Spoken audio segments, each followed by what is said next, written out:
Hello, this is RV Vagabond Jerry, and today I want to talk about how I get around locally when I'm on motorhome trips. And by locally, I mean in campgrounds or in cities, to do shopping or seeing the sights, whatever I want to do in the local area. And when I go shopping, I try and do it at Walmarts or other large stores that have big parking lots, because they're always easy to get in and out of. I've gone to some grocery stores that don't have as big of a parking lot, that is kind of dangerous to try and squeeze in there with the other cars. So I try and stick to the really big stores that have big lots. And why I like shopping there in my motorhome is because I can roll my grocery cart right to my front door of my motorhome and put everything in right there, and I don't even need to bag stuff up. I put my groceries in my freezer, my refrigerator right away. Everything else, I usually just wait until I'm settled down someplace before distributing everything. And when I want to stop at a restaurant, probably 80-90% of the time, I can find a place to park my motorhome within about a half a block of any restaurant that I want to go to. So that really hasn't been much of a problem. And also sometimes in larger cities, I can take a bus or a trolley if they have one to do whatever business I need or seeing the sights like a tourist. And I can usually park in a bus or trolley parking lot, my motorhome, and then just take the bus or the trolley downtown or wherever I need to go. But when I'm settled in an RV park or a campground and I've already leveled, I've got my slides out, I really don't want to mess with that in order to drive my motorhome someplace to do something or see something. So that's when I take my motorcycle down, my motor scooter, which you can see right there on the rack. I've done videos showing you how it takes about 10 minutes to take the motorcycle down and then another 10 to put it back up. And later I'm also going to show you a part in this video as to how much stuff I can get packed into my motor scooter, like when I go to store shopping.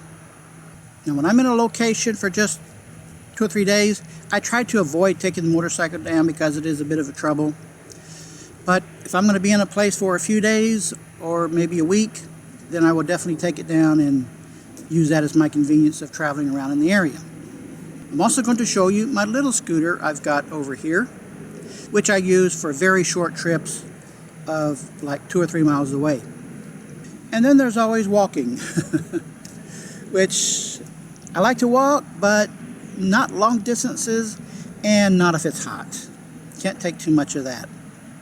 So wherever I am, I can always find a way to get around in my 3 different vehicles, which I'm going to show you next in this video. My motor scooter. And you can see right now I have it tied down with a cover. And the reason I have the cover on when I go on fairly good sized trips is because it collects quite a bit of dirt. So if I don't have the cover on, then when I take it down, it takes some time to clean it, because I certainly don't want to be sitting on that dirt. It's amazing how much dirt it collects, and even with this cover on, it still will collect some dirt up under here, and I still have to clean it down a little bit. And I'm going to show you another video now about how much merchandise that I buy that I can get into that scooter, which is the main reason why I got a motor scooter instead of a motorcycle, is because of the storage. I want to show you how much groceries you can get in this thing. Now first, when I get a box of cereal, I take the box off and just put it into the wastebasket there at the store and just take the bag of cereal.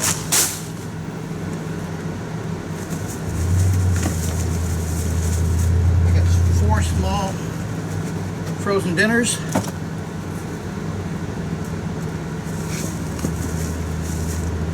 Half a gallon of almond milk.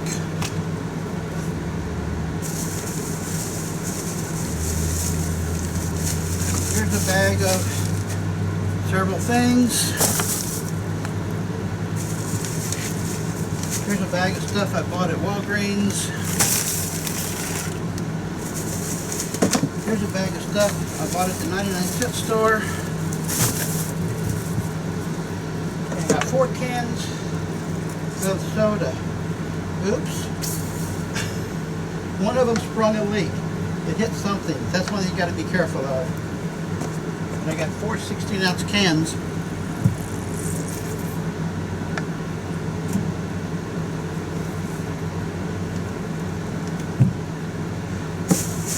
And that's it. So you can get quite a bit of food and supplies in there to last you for a week or so. In fact, one time I went to the store and I got a case of 24 16-ounce cans of my favorite breakfast drink, Rockstar Sugar-Free, and I got that case of 24 cans in here without breaking apart the case at all. Even that surprised me. My other mode of local transportation is in this storage bin right here. This is my little scooter.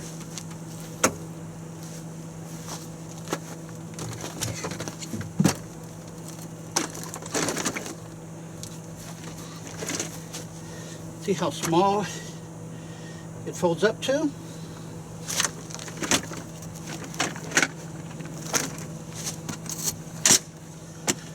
How's that? The handles go up and down for storage, up for use or whatever level you want it at.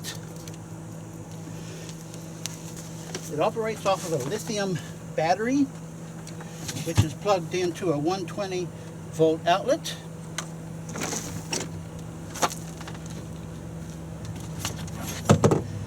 And I have a 120 volt outlet right in my compartment here, so I just plug it in there to charge it up. And I can even charge it up with my compartment door locked. It only goes about 3 miles per hour, which is about walking speed. I wish it would go a little faster. On real hot days, when it's too hot for me to walk very far, and I've got a few miles to go at the most, I wouldn't take it on more than probably a 2-mile trip. And on a day when, for whatever reason, I just don't feel like walking or don't have the energy, then I use my little mini scooter to get around. It has a key to turn it on and off. It goes forwards and reverse. I'm going to put a link in the description below to the manufacturer of this particular scooter so you can read more about it. It comes in really handy from time to time.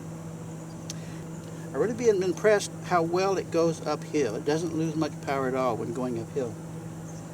So on days when it's really hot, I can't walk very far without sweating up a storm, it comes in really handy. The battery, they say, will keep it going up to 20 miles, but that may be for a really light person. And I mainly use it in campgrounds to get from one point to another. Like I said, on a hot day or any day that for whatever reason I just don't feel like walking. So it's really good to have around, and it's actually fun to drive. Well, I hope that's giving you some ideas. If you're thinking about what type of RV you want to buy and how you're going to get around locally when you're all settled into your campsite. And I've designed this way specifically so I don't have to tow any kind of a vehicle. I really dread the thought of towing a car or even a trailer. It's difficult enough as it is to drive this 38-foot motorhome around without worrying about what I'm towing and trying to maneuver myself in different places and backing up. I just don't want to get into that, but that's what a lot of people do. So if you're thinking about going into the RV life, you need to consider what you want to do for local transportation. And the big decision is, do you want to have a tow car, or do you want to have other methods of getting around locally like I have? So I hope this has helped you. Good day, folks.